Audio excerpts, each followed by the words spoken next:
Did you know? Konami originally created Silent Hill as an attempt to conquer the American games market after the breakout success of Resident Evil, and planned to give the game a Hollywood-like atmosphere. The group developing the game, Team Silent, was comprised of staff who had underperformed during their previous projects and were effectively outcast from Konami's other development teams. Team Silent didn't know how to go about creating this Hollywood-like experience, and Konami gradually lost faith in the project. Eventually, Team Silent found themselves left to their own devices, and chose to ignore the Hollywood-like direction, and decided to make the game appeal to the emotion of the player instead. This change gave the team much more creative freedom, and led to them focusing their efforts on creating a fear of the unknown. The town of Silent Hill is based on a mixture of Western literature and films, as well as depictions of the average rural American town. This is why streets in the game are often named after popular horror authors, such as Michael Crichton, Dean Koontz, and Richard Bachman, which is one of the pseudonyms used by Stephen King. This may also be why many of Silent Hill's environments are modeled after places in the Arnold Schwarzenegger movie Kindergarten Cop, which also took place in a small, picturesque town.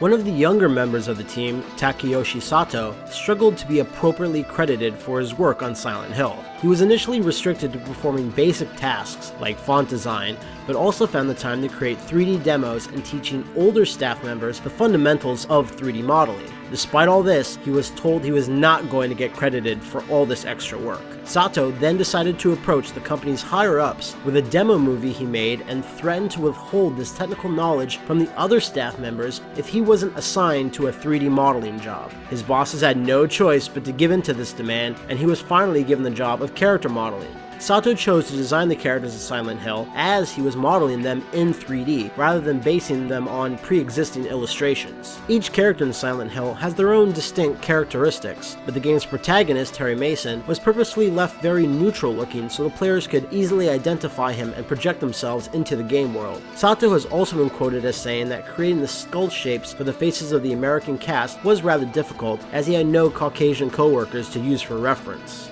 Although Sato was largely responsible for the game's full-motion video sequences and characters, the higher-ups at Konami still didn't want to fully credit his work, and planned to assign a visual supervisor to him. To prevent this, Sato volunteered to create the FMV sequences for the game entirely by himself. Over the course of 2.5 years, he actually lived in the development team's office, as he had to render the sequences using the team's 150 computers after they had left work at the end of the day. Sato also said Silent Hill was intended to be a masterpiece rather than the initial sales-driven project Konami had planned, and that they opted for an engaging story that would persist over time, just like the literature the game paid homage to.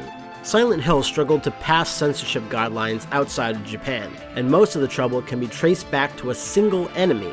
The Grey Child monsters were reworked twice so that the game could be approved for a North American release, and 4 times for the European release. The enemies were originally designed to resemble knife-wielding nude children. This was deemed too graphic, especially considering that the player could kill them. The North American version of the game features a faceless gray, somewhat larger version of the enemy with a modified head. In the European version of Silent Hill, however, the Grey Child monsters were completely replaced by the Mumbler monsters, which appear later in the North American version of the game. Despite the change to the EU version, the original Grey Child monster models can still be seen as transparent silhouettes when the player has reached the final hours of the game.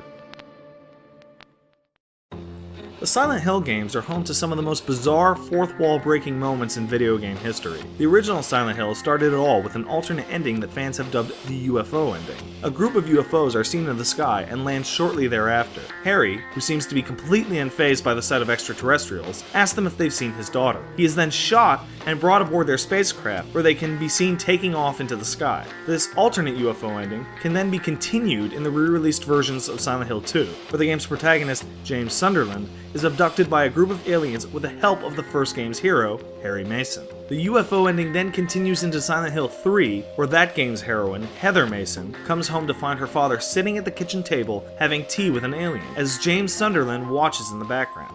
Taking a bit of a break from UFOs, there's another joke ending in Silent Hill 2 that has simply been called the dog ending, where James discovers that a cheery-looking dog beyond a locked door has been controlling all of the events of the game with a large generic computer console. This is especially bizarre and out of place when you consider the rest of the game's ultra-serious tone. It doesn't stop there though, as the dog and UFO endings then combine to form an alternate ending in Silent Hill Origins, where a UFO comes down from the sky and opens, revealing the alien and the dog from Silent Hill 2 wearing a space helmet. This joke is then expanded upon even further in Silent Hill Shattered Memories, where an alien, the dog, and James Sunderland all make an appearance. Silent Hill Shattered Memories, which is a reimagining of the original game, has a mechanic where the player can use a phone to call or send texts in-game. If you enter Konami's official customer support phone number into this virtual phone, you'll be connected to an operator who acknowledges that you're calling from Silent Hill and that you're beyond even their help. Our caller ID shows that you're calling from Silent Hill. I regret to inform you that you are beyond even our help. That's all for today, but don't forget to subscribe to Did You Know Gaming on YouTube, and follow Did You Know Gaming on Facebook and Twitter. Make sure to also check out DidYouKnowGaming.com. If you like this video, you can check out our other videos too. If you want to see the hypest gameplay on the interwebs, make sure to search for Two Best Friends Play into YouTube, Facebook, and Twitter.